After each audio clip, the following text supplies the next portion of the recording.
Hello guys, कैसे हैं आप लोग। मैं हूं अमित तलडा, आपका फ्रेंड फिलोसोफर इन गाइड। दोस्तों, ये वीडियो में मैं आपको बताने वाला हूं कि आप कैसे फिर से स्टार्ट कर सकते हैं, कैसे पढ़ाई को रीस्टार्ट करना है। ये पूरा वीडियो रिपीटर्स के लिए है, ठीक है, जिनका रिजल्ट आया है और जो पास नहीं हो पाए हैं। मोस्टली मैं सेकेंड ग्रुप, अपना बोथ ग्रुप वालों की बात कर रहा हूँ, जो बोथ ग्रुप जिन्होंने दिया और बोथ ग्रुप वो फेल हो गए। उनका स्कोर 120 से लेके 180 190 तक हो सकता है। मैं उन बच्चों की बात कर रहा हूं जिनकी पढ़ाई हो चुकी है। भले स्कोर 100 आया होगा, 120 आया होगा, जितना भी आया होगा, जितने भी मार्जिन से आप फेल हुए हो एक ग्रुप में, 100 या 120 पर ग्रुप अगर आपको मार्क्स मिले हैं और आप अलग अलग रेंज में फेल हुए हो, लेकिन आपके हिसाब से आपकी पढ़ाई हो गई है या ऑलमोस्ट हो गई है, 70-80% हो गई है, कोई मेजर आपकी पढ़ाई बची नहीं है, तो ऐसे लोग मुझे काफ़ी पूछ रहे हैं। पिछले एक हफ्ते में कम से कम मैं 50-60 बच्चों से कॉल पे बात कर चुका हूँ, आधा आधा घंटा, और मैंने रियलाइज़ किया कि सब ऑलमोस्ट सेम सिचुएशन में। तो मैं एक ही बात अलग अलग बच्चों को एक ही बात बता रहा हूँ। तो मैंने सोचा क्यों ना मैं वीडियो में प्रॉपरली वही चीज़ें बताऊँ जो मैं कॉल पे एक एक को एक्सप्लेन कर रहा हूँ, ठीक है। आई होप आप सिचुएशन समझ गए कि ये वीडियो मैं किसके लिए रिकॉर्ड कर रहा हूँ। ऐसे बच्चे जिनके बोथ ग्रुप्स थे, या माइट भी एक ग्रुप हो जिनकी पढ़ाई हो गई है, अब उनको समझ में नहीं आ रहा कि क्या करना। मैं ऑलरेडी बता चुका हूँ कि अगर आपका एक ग्रुप आपने दिया था, फेल हो गए, तो आप एक नया ग्रुप ऐड करना चाहते हो जो आपने अभी तक पढ़ा ही नहीं है, तो आप ऐड मत करो। इतना समय आपके पास अभी नहीं है। तो I hope I am clear on this point कि कोई नया मॉड्यूल आप ऐड नहीं कर सकते जो आपने अभी तक पढ़ा ही नहीं है। अगर आप पहले दे चुके हैं, एक अटेम्प्ट पहले, 2 अटेम्प्ट पहले, 3 अटेम्प्ट पहले पास्ट में दे चुके हैं, then you can definitely add and go for both groups, specially if you are in old syllabus, क्योंकि उसका लास्ट अटेम्प्ट है। You can try for both the groups, ठीक है। तो आई होप एक मैंने पॉइंट एड्रेस कर लिया। नेक्स्ट इज कि स्टार्ट कैसे करना। काफ़ी बच्चों को नहीं समझ में आ रहा है कि स्टार्ट कहाँ से करना। अब मैं हमेशा से कहते आया हूँ, जिसकी वजह से मेरे वीडियोस पे डिसलाइक आते हैं और बढ़ते भी जा रहे हैं, और मुझे कोई फ़र्क नहीं पड़ता, क्योंकि सच्चाई बताना मेरा काम है, टीचर हूँ मैं। तो अगर आप फेल हो रहे हो तो आपको पहले एक्सेप्ट करना पड़ेगा कि कुछ तो गलत हो रहा है, कुछ तो कमी होगी जहाँ पे आपको काम करना है। यू आर नॉट परफेक्ट और you are not as required for passing the exam. कुछ तो कहीं तो आपको काम करना बाकी है। तो ये एक्सेप्ट करो और फिर उस पर आप काम करो। अगर आप एक्सेप्ट ही नहीं करोगे तो आप आधे मन से पढ़ोगे, फॉर्मेलिटी के लिए पढ़ोगे, वो जोश, वो एनर्जी मिसिंग ही रहेगी।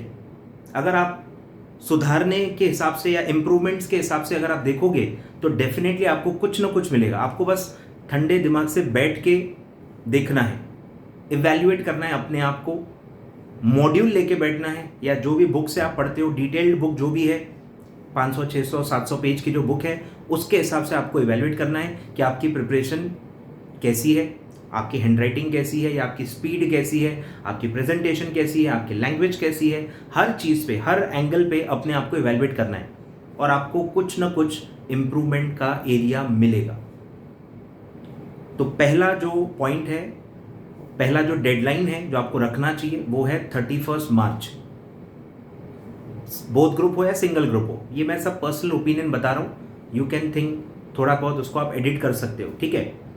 31 मार्च तक मेरे हिसाब से आपको एक डेडलाइन रखना चाहिए कि भाई जो भी एडिशंस करनी है, और कुछ ना कुछ एडिशन करनी है। डायरेक्ट फिर से वही चीज़ें मत पढ़ने स्टार्ट कर देना जो अभी तक आप पढ़ते आए हो। No improvements, no change in results. No improvements, no change in result. तो ध्यान दो, पहले आप अपने आप को इम्प्रूव करो। जो अभी तक आप पढ़ते आए हो वो तो आप पढ़ोगे ही, अप्रैल में उसी के लिए है। मार्च तक मैं चाहता हूँ, पूरा ये जो एक महीना है आपके पास, मैं चाहता हूँ कि आप कुछ ना कुछ ऐड करो, कुछ ना कुछ एक्स्ट्रा पढ़ो, आइडेंटिफाई करो कौन कौन से कॉन्सेप्ट्स आपको नहीं आते, आपको लगता है आते हैं पर आपको एक्चुअल में नहीं आते।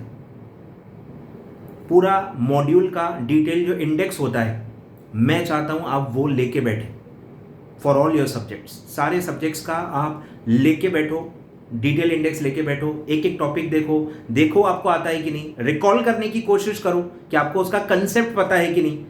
याद तो कुछ आएगा नहीं, एटलीस्ट मैं कह रहा हूँ कंसेप्ट याद आना चाहिए कि ये क्या कंसेप्ट है, ये क्या बोलता है। पूरा पूरा किसी को याद आता ही नहीं है। Don't expect too much from your self. पूरा पूरा रिकॉल नहीं होगा, बस कंसेप्ट अपने लैंग्वेज में अगर आप बोल पा रहे हो, इट्स इनफ, इट्स इनफ। बाकी आप रिवीजन में कवर कर लोगे, पर कंसेप्ट ही रिकॉल नहीं हो रहा, याद ही नहीं आ रहा भाई ये था क्या, टर्म ही ऐसा लग रहा है पहली बार सुनी है, तो वहां पे आपको काम करना है। तो मेक अ लिस्ट, एक एक सब्जेक्ट लेके एक पेज बनाइए, उस पेज पे सारे टॉपिक्स चैप्टर वाइज नोट कीजिए जो आपको नहीं आते, और कुछ तो ऐसे कंसेप्ट्स आपको मिलेंगे या कुछ ना कुछ कंसेप्ट आपको खुद होके ऐड करने हैं जो आपने अभी तक नहीं पढ़े।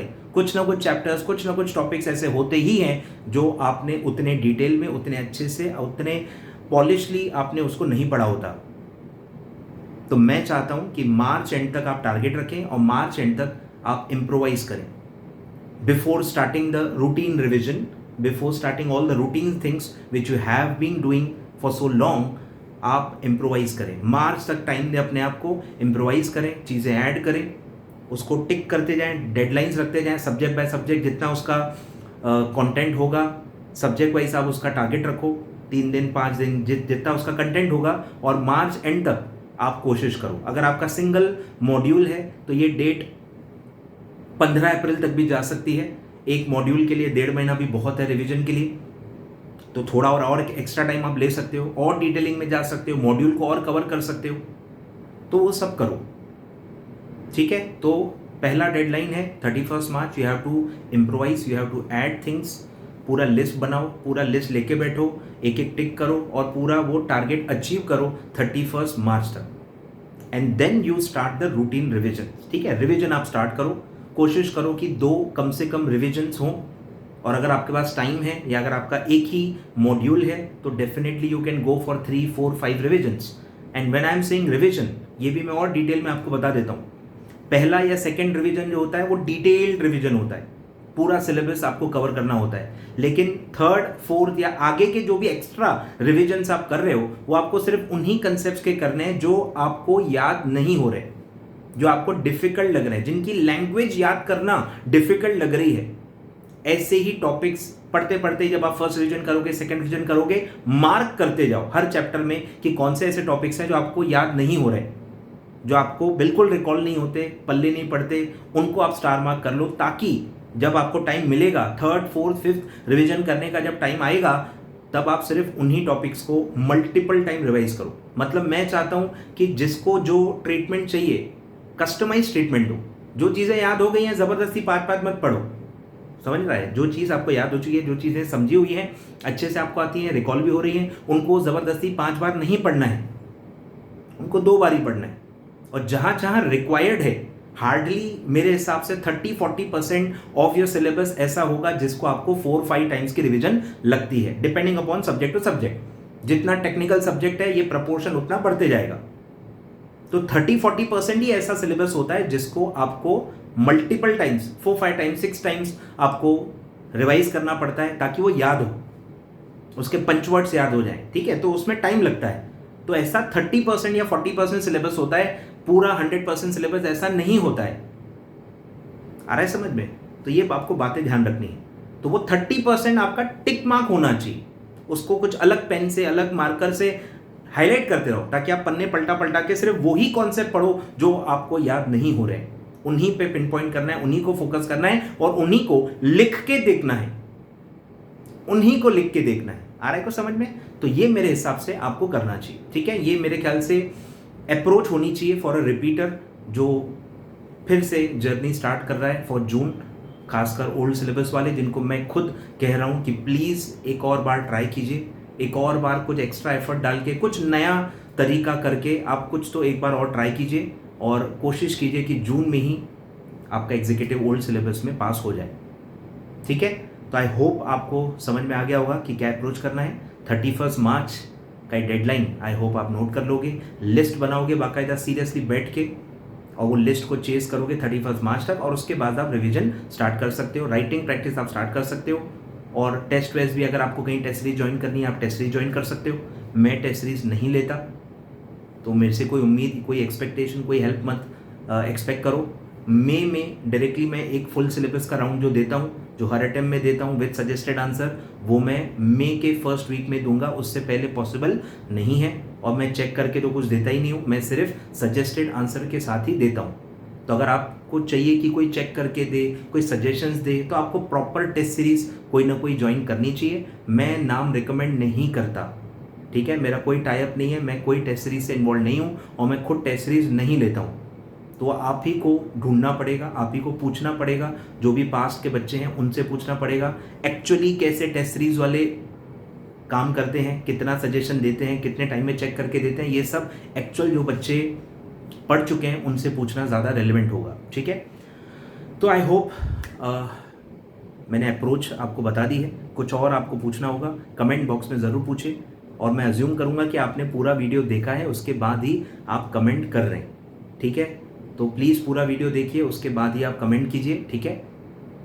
और वीडियो लाइक कीजिए अगर आपको अच्छा लगा हो, सजेशन अच्छा लगा हो और आप चाहते हो कि आपके फ्रेंड्स को भी ये पता चले, तो वीडियो शेयर करना ना भूलिएगा और चैनल सब्सक्राइब कर लेना भाई, ऐसे और सजेशंस मैं देने वाला हूँ, ठीक है। और रिवीजन की एक और बात मैं आपको बता देता हूँ, जो मैंने ऑलरेडी एक वीडियो में बताई है, उसकी लिंक भी मैं दे देता हूँ, डिटेल में एक्सप्लेन किया मैंने।